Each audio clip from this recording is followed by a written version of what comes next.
Tomato ভর্তা তো অনেক খেয়েছেন। আজকে দেখাচ্ছি অন্যরকম একটা টমেটো ভর্তা। এখন বর্তমানে কাঁচা আমের সিজন। সব জায়গাতেই কিন্তু কাঁচা আম খুব এভেইলেবল হয়ে গেছে। তো আজকে আমি টমেটোর সাথে কাঁচা আম দিয়ে একটা মজার ভর্তা করে দেখাচ্ছি। এটাকে আপনারা একটা চাটনিও বলতে পারেন। তো এটা হচ্ছে ১ম এ আমি দেখতেই পাচ্ছেন টমেটোগুলো দিয়ে দিয়েছি চুলায়। এগুলো হচ্ছে মাঝখান দিয়ে আমি কেটে দিয়েছি। তারপরে কিছু রসুন আর ২ স্লাইস আমের দিয়েছি। আমি ২ টা স্লাইস দিয়েছি এইজন্যে কারণ এই আমগুলো বেশ টক ছিল। তো আমগুলো দিয়ে দিয়েছি। এখন টমেটো যখন নরম হয়ে গিয়েছে অনেকে ছিলকা উঠায় ফেলে। বাট আমি আসলে ছিলকাটা ফেলি না। থেকেই যায়, সমস্যা নেই। তো টমেটোগুলো এখন আস্তে, আস্তে আমি হচ্ছে এগুলো দেখতেই পাচ্ছেন চেপে, চেপে নিয়ে নিচ্ছি। আমগুলো নরম হয়ে গিয়েছে।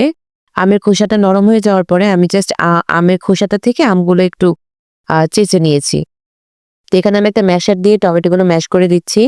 ম্যাশ করে দেওয়ার পরে হচ্ছে এতে আমি দিব হচ্ছে এই যে হাতে মাখা পেঁয়াজ আর হচ্ছে শুকনা মরিচ। এটা হচ্ছে অনেকে কাঁচাই করে কি যে রান্না করে নামানোর পর কাঁচাটা মিক্স করে। বাট আমার বাসায় কেউ কাঁচা পেঁয়াজ খায় না। তো এজন্য আমি হচ্ছে পেঁয়াজটা দিয়ে একটু হালকা নেড়ে এটা নামিয়ে ফেলবো। একবার হলেও এটা ট্রাই করে দেখবেন।